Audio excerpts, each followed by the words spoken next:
Test.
Audio check.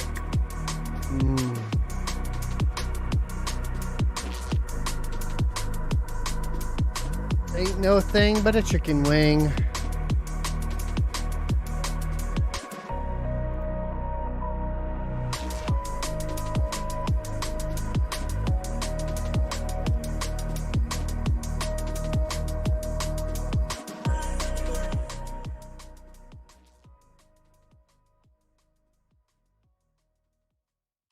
Hello and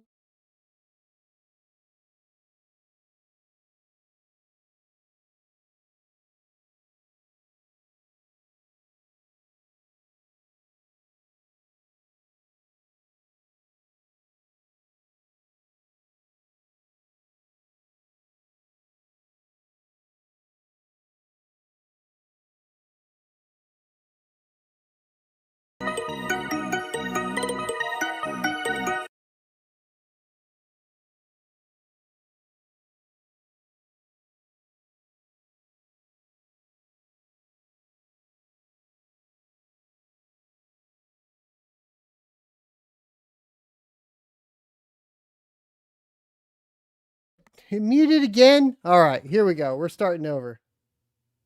All right. Hold on. We got it. It's fixed. This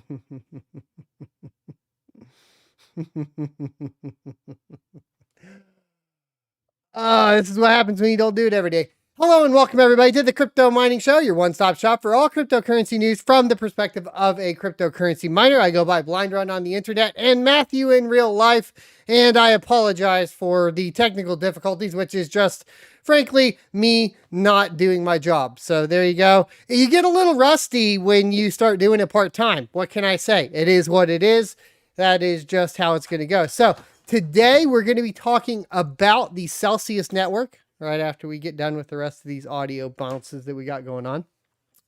And basically a dangerous precedent that's been set surrounding, of course, cryptocurrency investing and who controls what. Basically, yes, not your keys, not your crypto is confirmed, and that is the precedent here. So, you know, if you got money in a centralized exchange, get it out. We'll talk about it more, of course, after we get through the rest of the topics. We're going to be talking about Core Scientific shutting down 37,000 mining rigs that it was hosting for Celsius. So all the big Celsius news.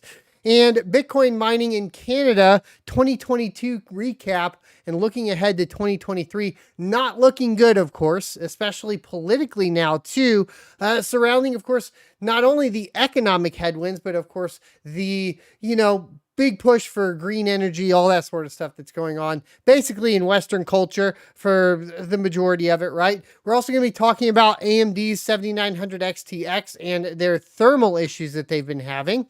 And we have 3 new miner releases, one from SRB Miner, one from Team Black Miner, and one from G Miner.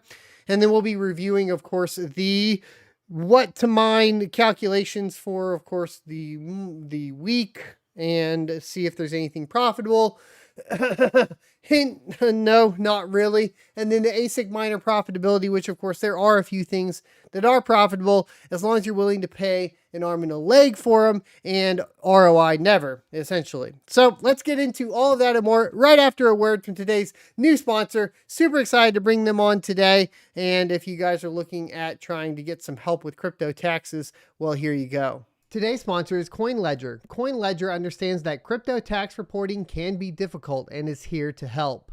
CoinLedger integrates with popular crypto applications and exchanges like Coinbase and MetaMask. Seamlessly import your CoinLedger tax reports into TurboTax and feel at ease. For a limited time, check the description on this video for a chance to win a free CoinLedger tax report. Get started for free today at coinledger.io by following the links in the description. Use promo code SONOFATECH for 10% off.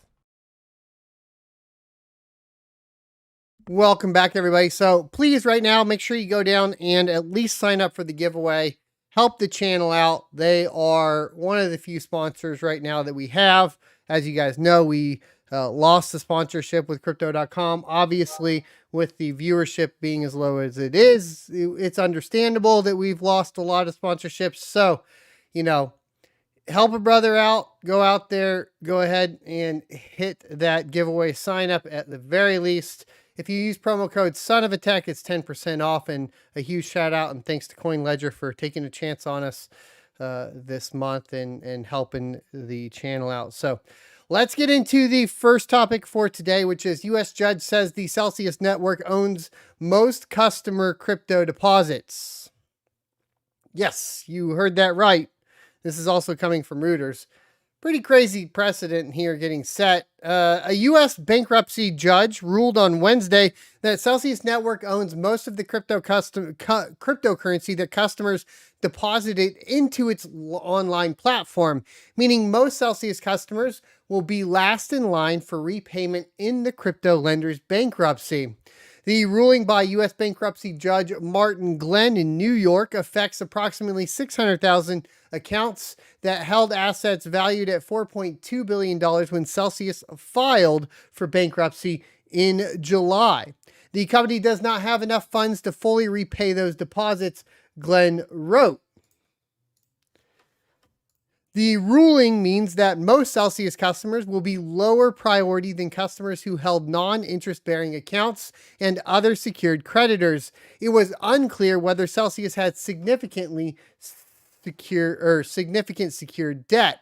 The ruling also prevents infighting for higher priority among customers with interest-bearing accounts, avoiding a situation in which some of the customers are repaid 100% of their deposits, while similarly situated customers are able to recover only a small percentage of their deposits, according to Glenn. Celsius's terms of service made clear that the crypto lender took ownership of customers' deposits into its interest-bearing earn accounts, according to Glenn. That means that earn customers will be treated as unsecured creditors in Celsius's bankruptcy, and they will be last in line for repayment after Celsius repays higher priority debts.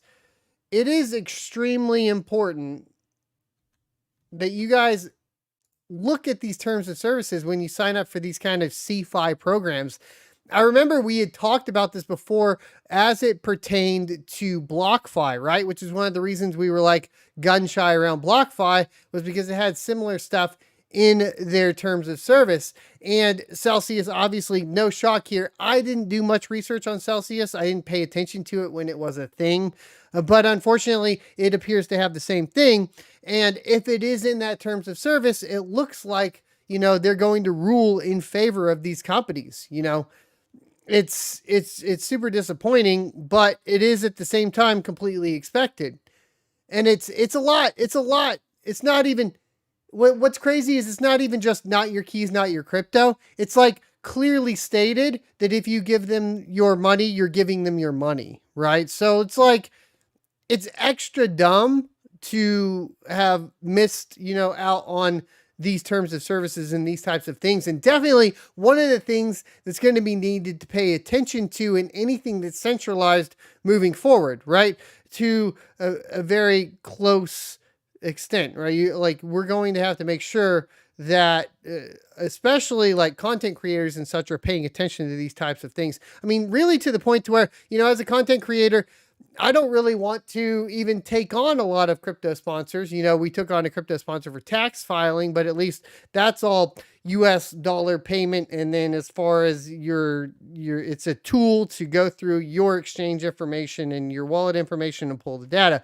There could, of course, always end up being a situation where there's, some sort of malware smart contract plug that's in one of those though as well, which could be, something that hindsight that you completely miss. It's very difficult to take on any crypto sponsors, in my humble opinion, as a content creator, or crypto related sponsors. 12 US states and the District of Columbia had objected to Celsius's bid to claim the digital assets.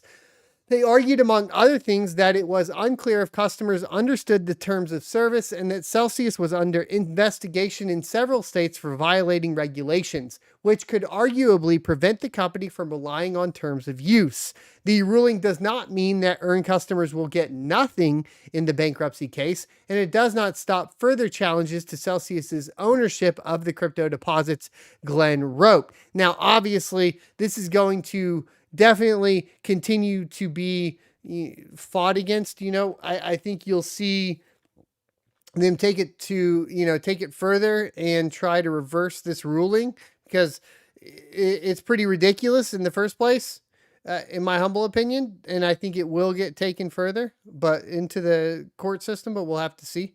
Celsius customers may be able to bring fraud or breach of contract claims against the crypto lender, which would be a completely separate charge. I think like breach of contract would definitely be that, because if the contract says, well, you give us the money, but it's our money, but we did also in return claim to pay you back this amount, X amount, and we never did, then, maybe there's a breach of contract in there somewhere, right? And state regulators may be able to make the case that the account holders' contracts cannot be enforced because they violated state securities laws according to the ruling. Quote, the court does not take lightly the consequences of this decision on ordinary individuals, many of whom deposited significant savings into the Celsius platform, Glenn wrote. Creditors will have every opportunity to have a full hearing on the merits of these arguments during the claims resolution process. The ruling authorizes Celsius to sell approximately $18 million of stablecoins that had been held in customers' earn accounts. In December, Glenn ruled that a relatively small group of customers with different kinds of Celsius accounts were entitled to their deposits back during Celsius's bankruptcy. That ruling was limited to customers who had non-interest-bearing custody accounts, whose funds were not commingled with other Celsius assets, and whose accounts were too small for Celsius to seek to claw them back to repay other customers. The broader question of who owns crypto assets is a critical one in other crypto bankruptcies as well, including cases of crypto lenders Voyager Digital and BlockFi. And to be honest, whatever is decided in this Celsius will definitely relate to BlockFi, in my humble opinion, and probably Voyager Digital as well. They have very similar terms of service to Celsius. And I think whatever flows through this will flow down, of course, at the end of the day to BlockFi. The real question here is like, what ends up happening? Like, what ends up happening at the end of the day? Because we also, like, this comes down negatively on crypto as a whole, even though it's clear that it is against the fundamentals of crypto. So what do I mean by that? Well, like, as we've always stated before, like a centralized exchange has one pure job, and that is to attach essentially the old world, the fiat systems, with the cryptocurrency, with the new world, the new digital payment systems. And that is pretty much its only job, in my humble opinion, that I would ever utilize one for. And the reasoning behind this, of course, is that you need something to be able to transfer in and out of. And whenever you do, you adhere to the old laws, right? You adhere to the fiat system. And as it pertains to digital assets and so on, I would never utilize some third party that centralizes everything to earn for some sort of DeFi, because then I have less control.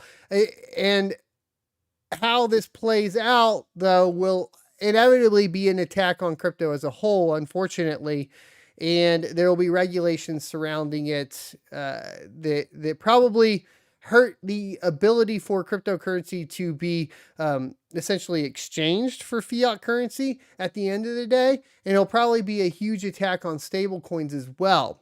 And this is where I think the big question comes into play: is the ruling that authorized Celsius to sell the $18 million worth of stable coins that were being held in earn accounts to basically fund themselves, or fund the bankruptcy. So if the stable coins at this point that were put into these earn accounts are basically established as essentially some form of a security, that could have a huge impact on DeFi as a whole. And we'll kind of have to play this out and wait. I'd like to hear your thoughts and opinions, of course, in the live chat and the comment section below. I mean, moral of the story, as it always goes, right? Not your keys, not your crypto. But to compound on that even further, like, look, crypto isn't here to integrate with the old world. It's here to replace it.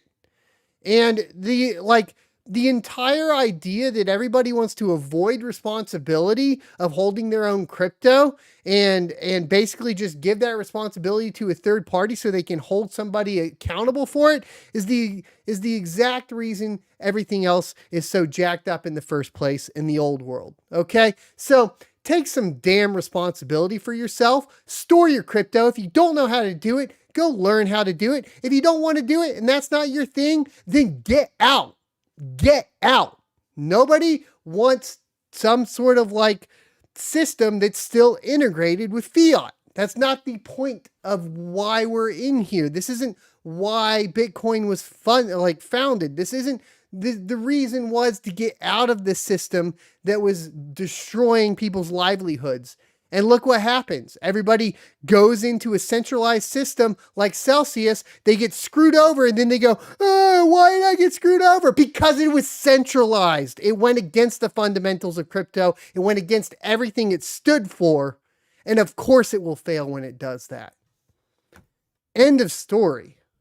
Core Scientific shuts down 37,000 mining rigs it was holding or hosting for Celsius. Core Scientific estimates that canceling the agreement with Celsius will provide $2 million in revenue per month as long as Bitcoin stays around 16,700.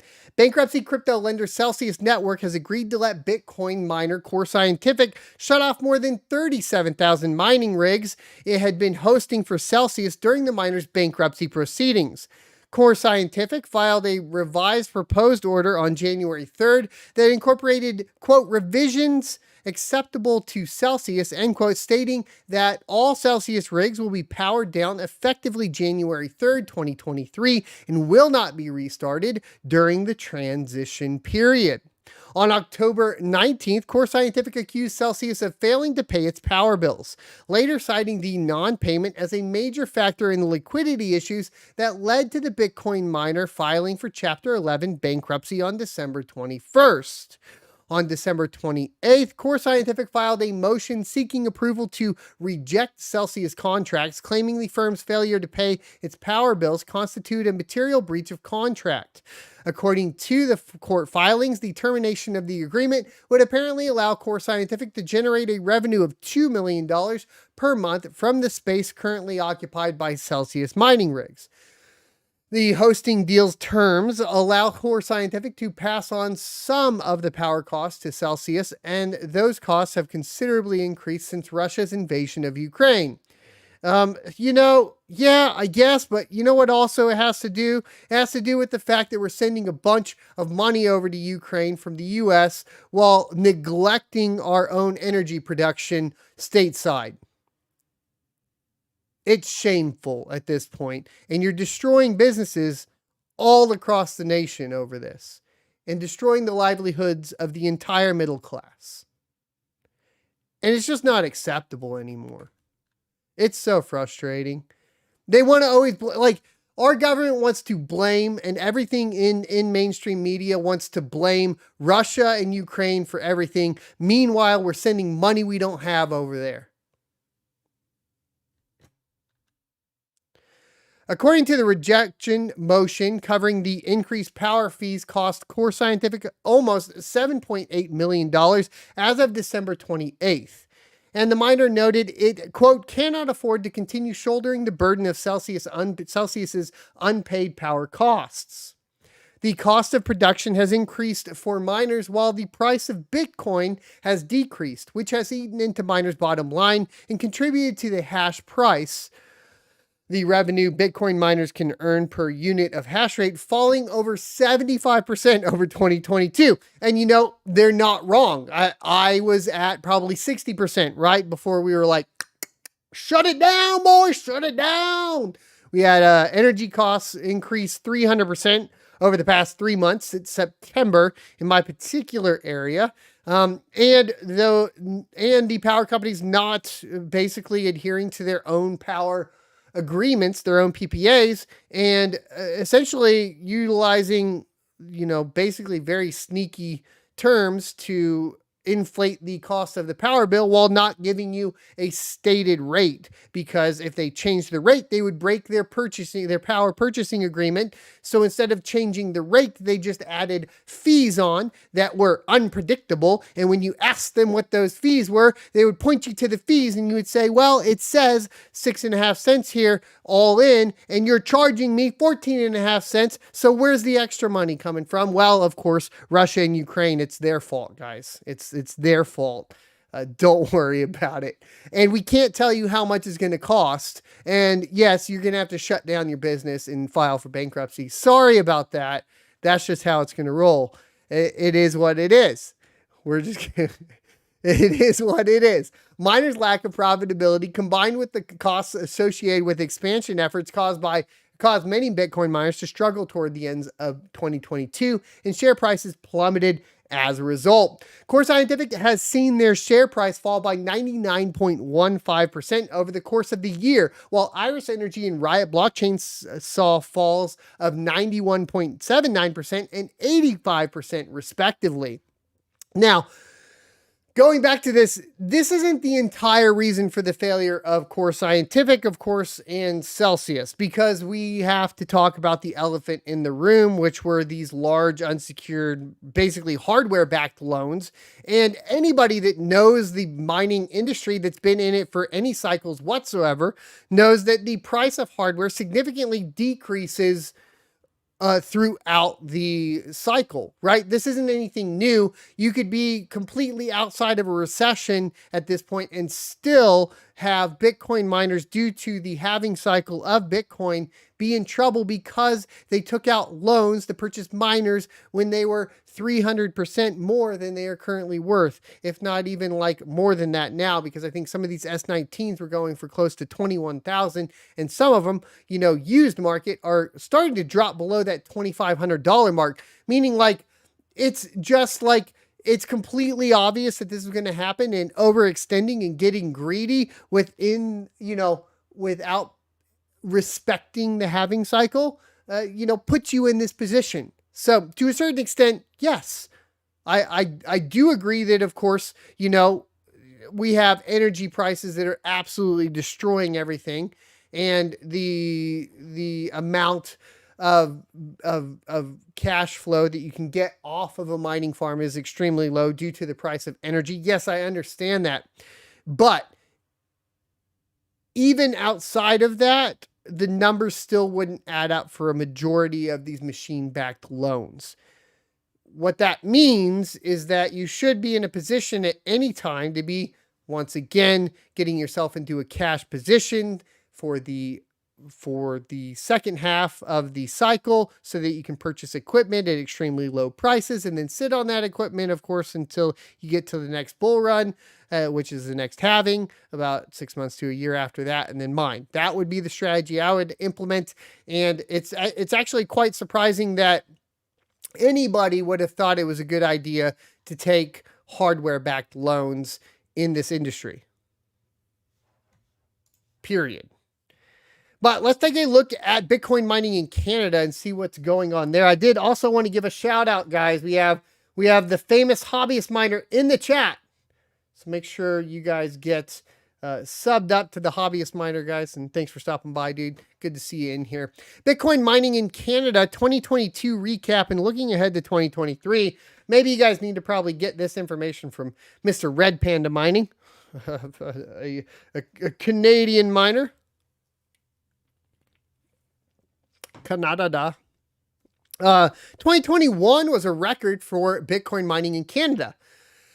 With access to abundant, low-cost, sustainable energy, a highly skilled workforce, cold climate, underutilized industrial infrastructure, and a relatively stable and secure political environment,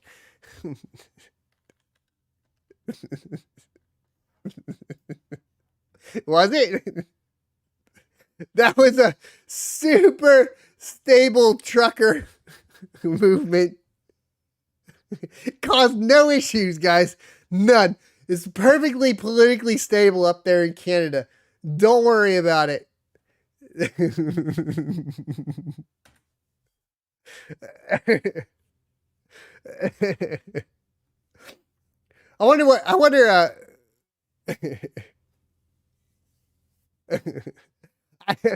I just wonder how Jordan Peterson would react to that. He'd have another withdrawal. Oh my God. Okay. We're done. We got this. Bitcoin's price was booming, and with business flooding in from China following the country's mining ban, Canada's Bitcoin mining gold rush was in full swing. In 2022, however, it went very differently. It started with momentum and carried over from the previous year. Bitcoin mining companies were making new investments and expanding existing operations. but economic and political headwinds made for a disappointing end of the year. We estimate that Canada's market share of global network hash rate peaked at 13% in 2021, only to fall to 7 to 8% by the end of 2022.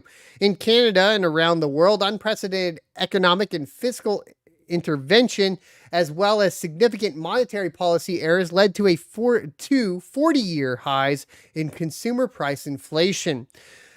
Attempting to bring inflation back to target levels, central banks raised interest rates, causing the prices of most financial assets to crash, and Bitcoin was no exception. In the real economy, growth in Canada and around the globe slowed substantially, and the United States experienced a brief technical recession.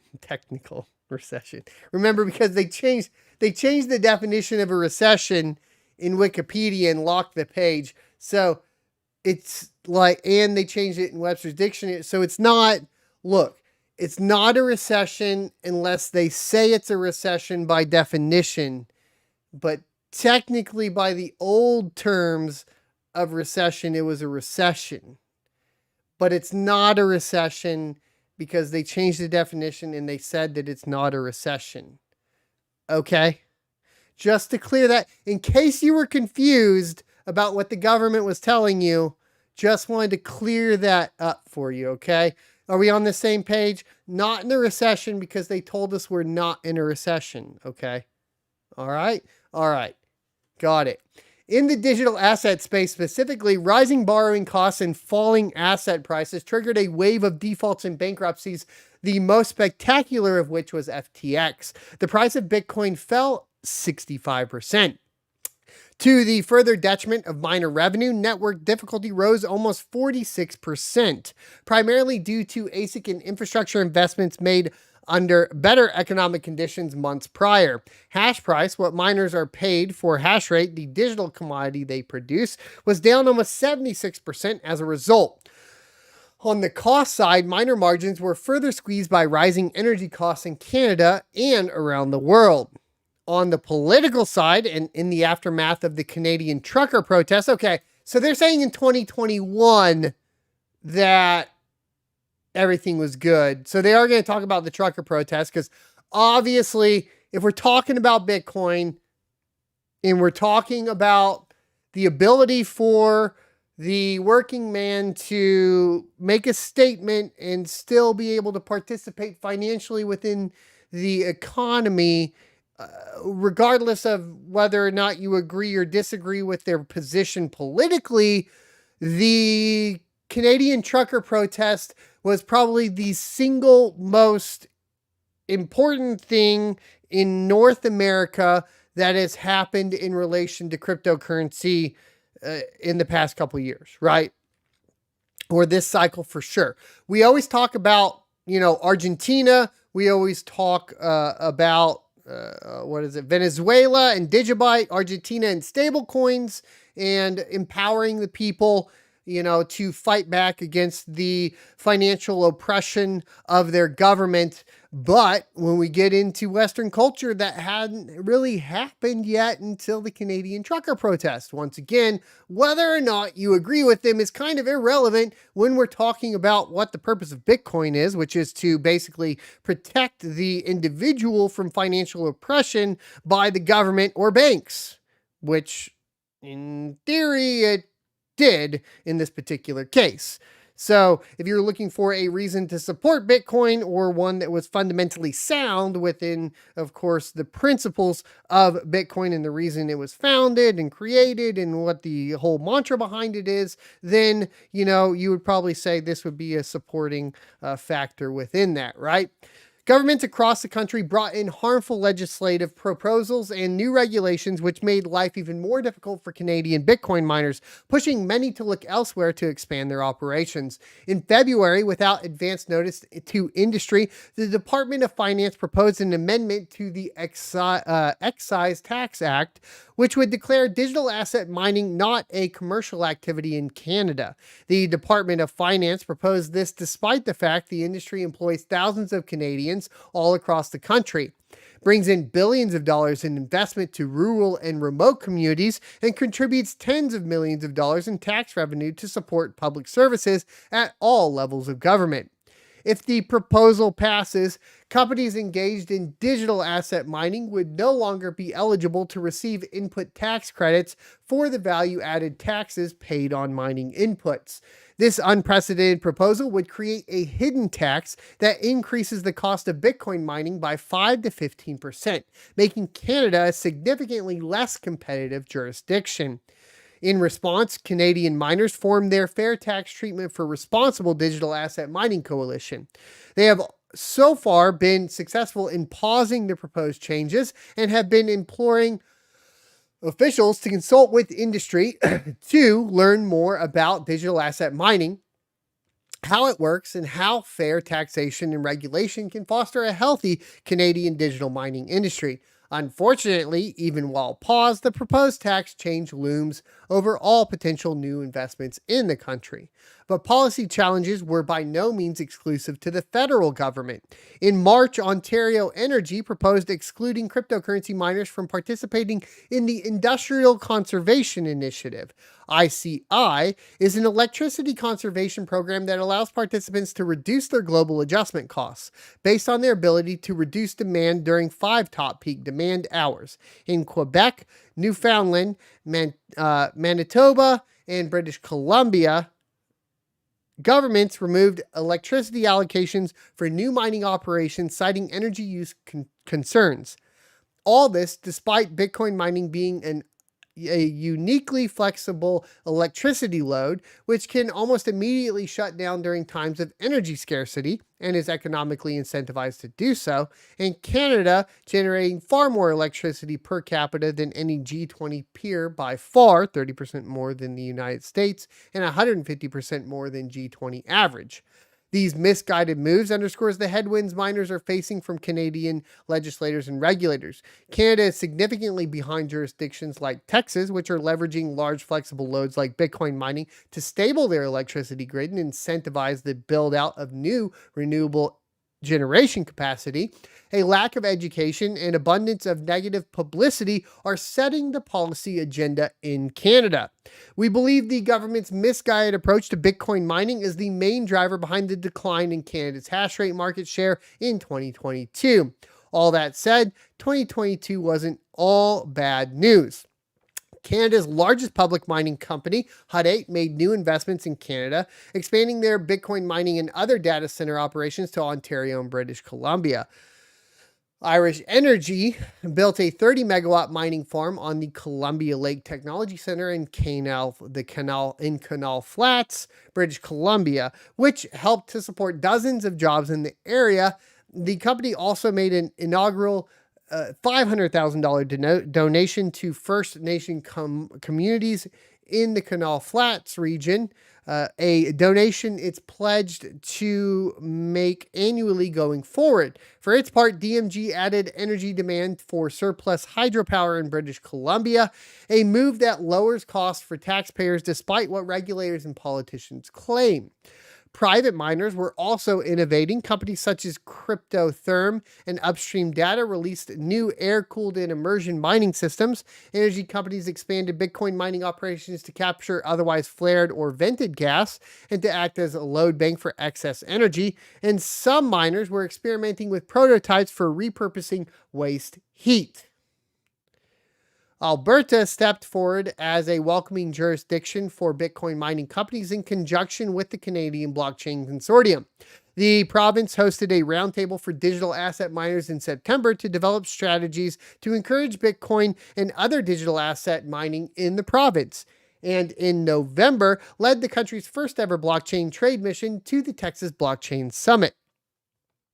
At first glance, the macroeconomic backdrop does not look favorable in 2023. Despite central banks raising interest rates significantly, inflation remains far above target levels in advanced Western economies. As the real economy teeters, markets are hoping for a central bank pivot and to return to easy money policies. They would do well to remember the inflation targets are legally mandated, and central banks have yet to make meaningful progress on bringing inflation down, which means further increase in borrowing costs are likely. Energy costs could come down, but with chronic underinvestment in the industry and the potential for geopolitical flare-ups, there is risk to the upside. In Canada, generation capacity exists. It is just being hamstrung by ill-advised, politically driven decisions.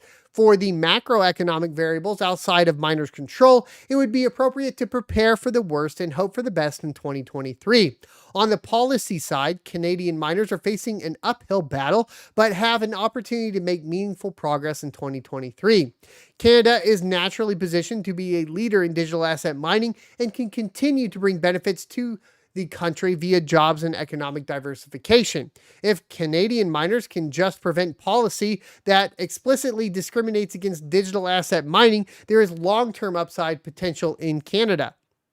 Up to this point, government relations efforts for the digital asset mining industry in Canada have been fragmented across issues and regions. As a result, the industry is not presenting a coherent narrative of industry benefits. It's not getting ahead of legislative and regulatory threats, and it's constantly playing catch up as new issues arise. In our view, Canada's Bitcoin mining industry is well overdue for a serious, permanent, and coordinated cross-Canada digital asset mining lobbying effort.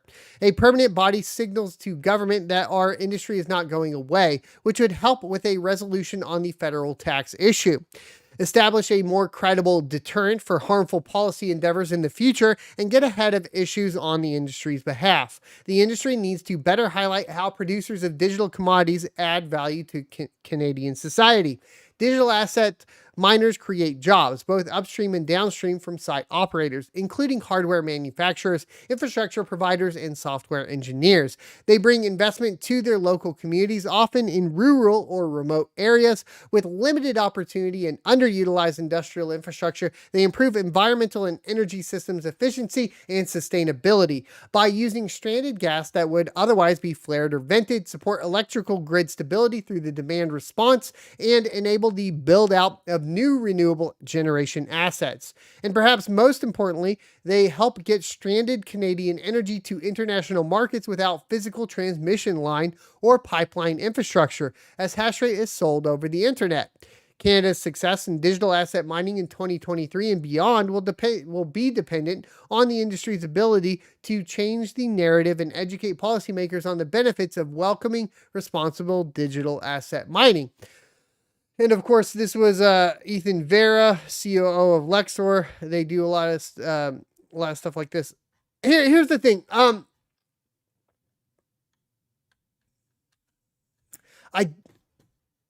much more leaning towards Canada fighting this in general, and pretty much all nation states fighting cryptocurrency in general, especially mining, from the environmental standpoint or argument, without actually addressing the fact that mining in general as an industry has been more renewable than any other industry and is incentivized to do so. But I think while that will be the attack vector, the true attack is because of the way it enabled movements like the Canadian trucker protest, and as it also did protect others in like Argentina with the stablecoin. And if you recall, in Argentina, of course, the argument there came from the UN, and the UN was like, no, we can't allow that. Why? Well, the UN kind of, put on tinfoil hat in some situations, may or may not intentionally collapse economies and rebuild them back up as a money-making opportunity. So, having the population of said country be able to protect themselves financially, that's a no-no. So the UN's definitely against the stablecoin movement. We saw, Digibyte in Venezuela kind of get shut down quite a lot too. And that was previous bull run. The thing is the attack vector will be it's bad or harmful for the environment. But the true reasoning behind it, in my humble opinion, will be that it gives too much power to the individual. And you can't have individuals running around out there with money that you can't print more of and send to Ukraine.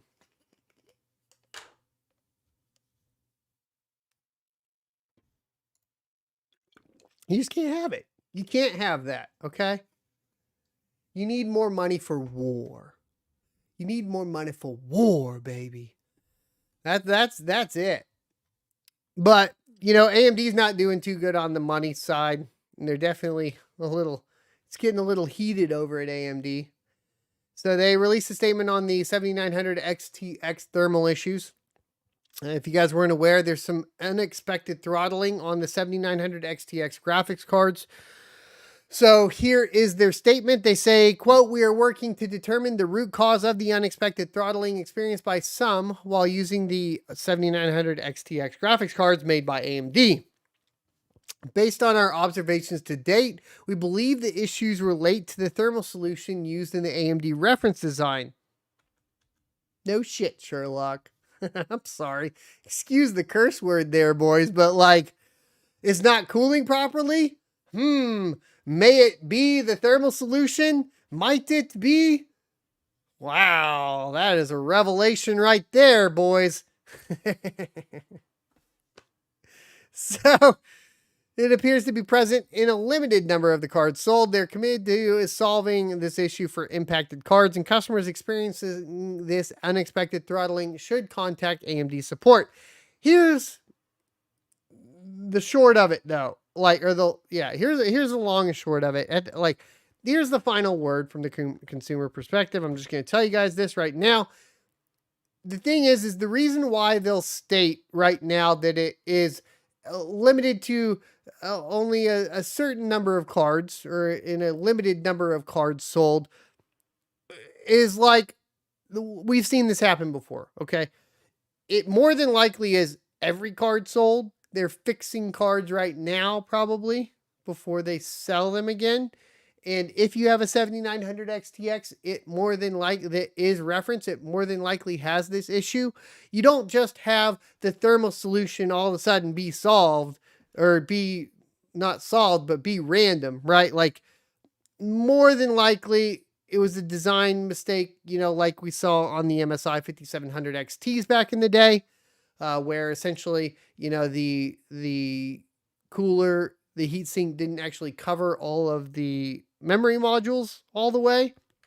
So in that case, right, like, yeah, you might have a card that doesn't quite overheat as bad due to maybe like the thermal pad being a little bit longer or something like that. But for the most part, the issue's still there. It's not like the issue only appears on some cards, because if the issue only appeared on some cards, you would have a manufacturing tolerance issue, which would be even worse, right? That means damaged PCBs and stuff. If you have a thermal solution issue on a cooler, okay, and it was only for a few cards, but they're all using the same cooler, that means your manufacturing tolerances are unacceptable. End of story. So either AMD's manufacturing tolerances are completely out of whack and you don't want to buy any of the cards at all, because you risk damaged PCBs at that point, right? Because for there to be a thermal solution issue, we're not talking about like a minuscule tolerance issue. We're talking about millimeter tolerance issues, right? Millimeter tolerance issues are a ton when we're talking about hardware like this, computer hardware. Or all of the cards that are currently available or currently produced that are 7900 XTs have this thermal solution problem, and they're saying it's just a limited amount so they don't get a huge mass return all at once. However, if you have a 7900 XT, you should just go ahead and contact them and get it returned, right? That's it.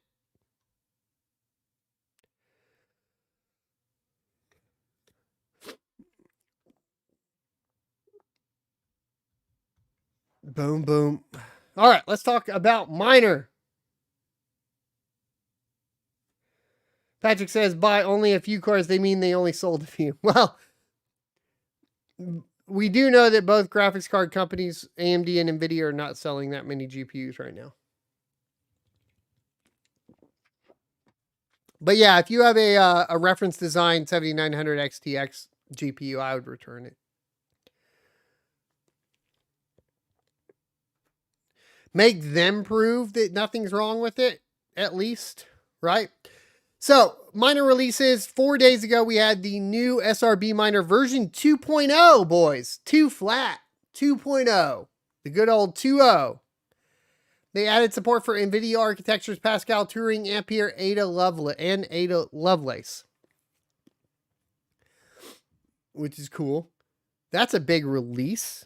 They added parameters for disabling AMD or NVIDIA, of course, because now they're doing both. They added GPU overclock parameters for core clock and M clock for NVIDIA, Volta, and newer. They added GPU efficiency to stats and API, and they removed kernels for dual ETH hash, ETC hash, Autolicos 2, and Blake 3 Ironfish. So they're done with dual mining Blake or Ironfish at this point.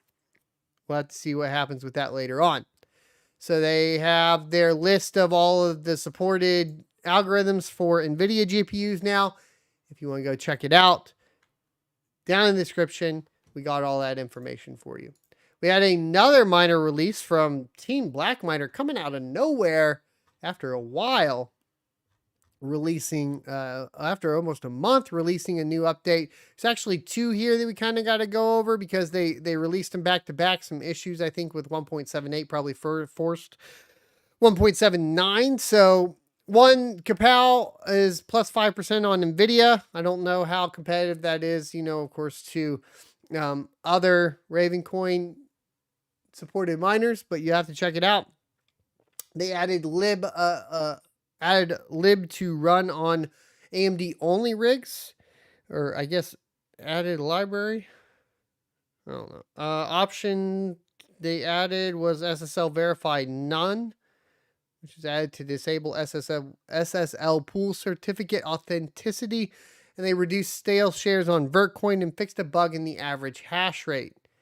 They have here a screenshot of the 3080 Ti doing, it looks like 52 mega hash a second on Ravencoin. Is that right? Yeah. 52 mega hash a second on a 3080 Ti Ravencoin. And what's the power consumption showing? 300 watts. All right, so they have some more up here. They removed rejected shares for Kapow, invalid proof of work bug, and they improved default X intensity on Kapow and removed rejects on switch between, I think, dual mining is what they're, or fee mining, Vertcoin and Kapow, something like that. Anyways, what you got going on here? What do we got going on? What is this? Vert hash. So they got some examples of Vertcoin here, it looks like, with the 6600 XT doing 448 kilohash a second, 3080 Ti doing 2070 kilohash a second, 3060 doing 916 kilohash a second, the 2060 doing 481 kilohash a second, and the 1070 Ti doing 428 kilohash a second. And there you go. Then we finally have one more release that came out just a few hours ago from Gminer, version 3.24. Added support of mining to ZIL pools without ZMP protocol support, eZIL K1 pool. Miner automatically detects write scheme for ZIL connection. However, you can select the scheme manually by putting in the ZMP, or of course they have the ZMP with the SSL, and then manually putting in ETH proxy and swapping between the two, but apparently it's unnecessary now. Seems pretty nice. They also have the MMPOS update command if you want to update it manually and get ahead of the game. And they did release one for HiveOS, which is always welcome to see because, as you guys know, HiveOS has kind of been pretty slow with updates lately. So, you know, if you are, you know, props to Gminer because, like, adding that in just in the README right away, because I think that it's going to be probably par for the course that we start to experience essentially slower and slower updates from developers within the cryptocurrency space as a whole, including, of course, HiveOS. Just because there's not a financial incentive there, right? You guys get less YouTube content because there's not the financial incentive there from me, right? That's just, this is the way the world works, unfortunately, because we all have to pay our bills. And, you know, if you've been a pretty, been working in the cryptocurrency space and you probably have the skills to go do something in IT that can make a little bit of money, probably going to go do it, right? All right. What to mine RTX 3090. Boom.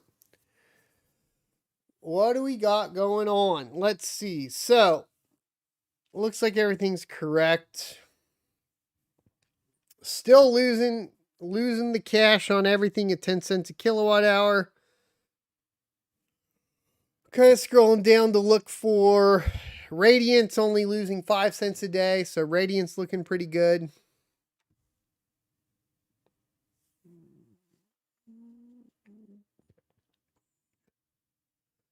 That's about it. Radiant's really the only option on what to mine. All right.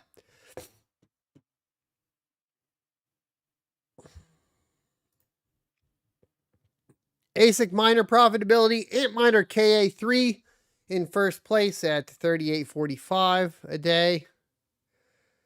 The Antminer K7 at 25.20 a day on CKB. Antminer L7 still sitting around that $8.30 a day on Doge. And the D7 doing $11.95 a day on Dash. That seems to be coming back a little bit. We got a IB link on Cadena at $1.19 a day. iPolo G1 losing money on Grin right now. It says NiceHash is paying more. I don't believe it necessarily on any of these NiceHashes.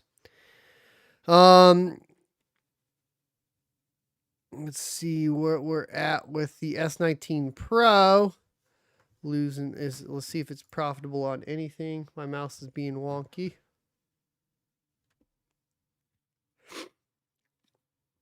No. At 10 cents a kilowatt hour, an S19 Pro is not profitable, baby. Mining pool stats. What are we looking at? Bitcoin sitting at 2% up over the past 7 days. The difficulty has adjusted back down, and that is for the drop, of course, of those 37,000 units that we had drop off from Core Scientific.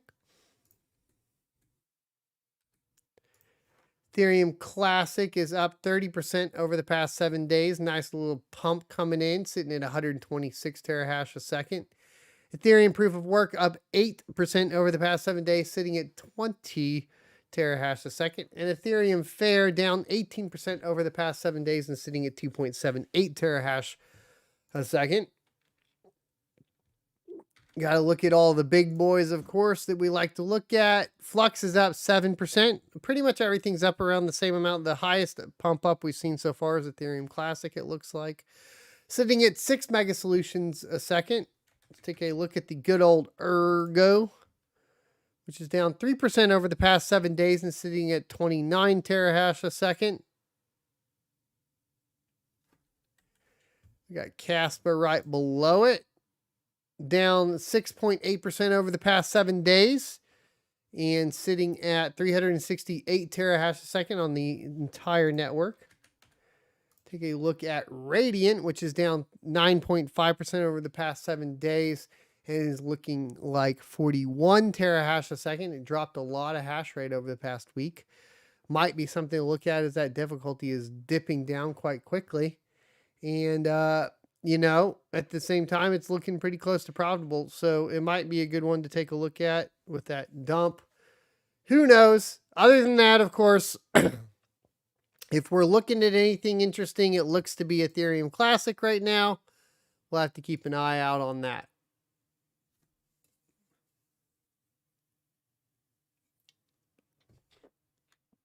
Let's get into questions and answers.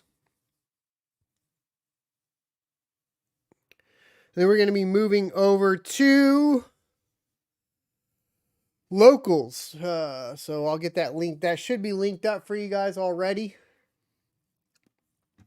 I think I will just have to move the time earlier. Yeah, I'll have to edit it and move the time earlier somehow. We'll see if we can do that. We can.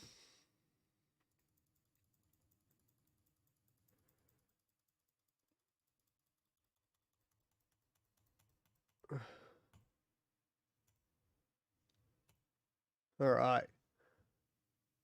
Move that a little earlier, and then we'll move this one a little earlier.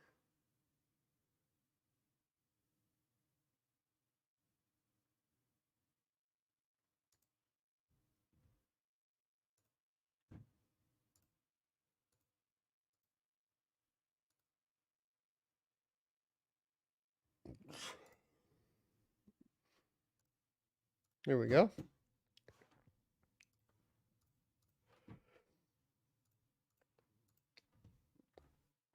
Tag at Son of Attack. Remember, super chats are never required. Always appreciate first to be answered because they're the easiest to read.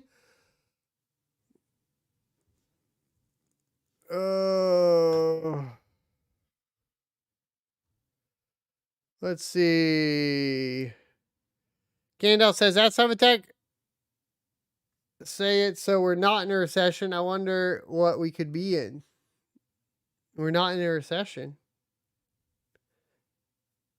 That's for sure. They told us we weren't. Jay Williams says, ever take a look at Nexa? Yeah, I mean, just looks like another one of those forks.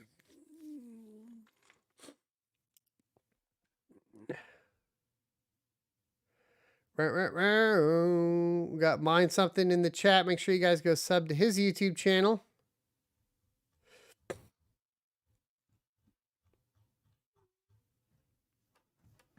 All right.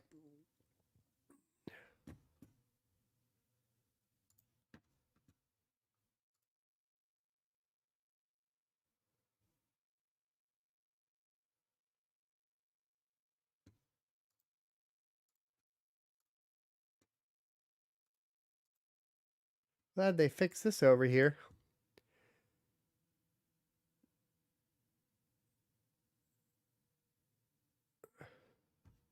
The never-ending speaker election.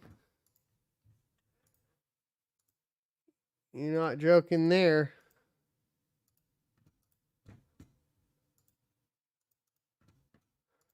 Can't seem to get this working, but what we're going to do is we're going to stop streaming, and we're going to be streaming over on Rumble and Locals, guys. So you can check me over there. We're going to be playing some Call of Duty and hanging out. You can check the pinned comment or just follow this. Key Sirs, what is that? Key Sirzo's Mining? Key Sirzozi Mining? Did I get that right? Thanks for the $20 super sticker. Come hang out there. Or if you would prefer, I also have a Rumble link, which it looks like Rumble's starting to change their stuff around. I like where they put the join button now. That's super nice.